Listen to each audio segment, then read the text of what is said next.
এই ছোট্ট কালো সাদা বর্গটা দেখে মনে হয় জাদুর বক্স। স্ক্যান করলেই খুলে যায় লুকায়িত তথ্য, কিন্তু কিভাবে? আজ আমরা জানব কিউআর কোডের রহস্য। 1994 সালে জাপানের একটি কোম্পানি কুইক রেসপন্স বা কিউআর কোড বানায় গাড়ির পার্টস ট্র্যাক করতে। কিন্তু আজ এটা কেন এত জনপ্রিয়? কারণ একটি ছবিতেই লুকায়িত আছে হাজারো তথ্য। এই তিনটি বর্গ স্ক্যানারকে বলে দেয় যে কোডটা কোন দিকে পড়বে। বাকি পিক্সেলগুলো আসলে বাইনারি কোড, যেখানে 0 মানে সাদা, 1 মানে কালো।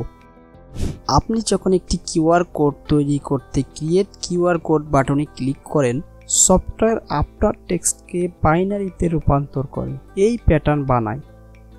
আর এখানে এরর কারেকশন কোডের 30% ক্ষতি হলেও ফোন তা পড়তে পারে। এই কোডটা স্ক্যান করে দেখুন তো, নাকি ভয় পাচ্ছেন এক ক্লিকেই হ্যাক হয়ে যাবেন? কিউআর কোড মূলত দুই প্রকার: static QR, dynamic QR. Static QR একবার বানালেই পরিবর্তন হয় না, কিন্তু ডাইনামিক কিউআরের লিঙ্ক আপডেট করা যায়। যেমন আজকে আমি এখানে আমার নতুন ভিডিওর লিঙ্ক যুক্ত করে দিলাম। ভবিষ্যতে কিউআর কোড হতে যাচ্ছে আমাদের ডিজিটাল আইডেন্টিটি। স্ক্যান করলেই পেয়ে যাবেন সব তথ্য, এক কথায় জাদুর বক্স।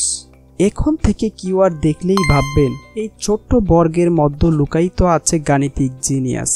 আর হ্যাঁ, এই ভিডিওটি শেয়ার করতে ভুলবেন না, নাইলে এই কোডটা স্ক্যান করে ভিডিও আপনাকে শেয়ার করবে, মেসেজ পাঠাবো।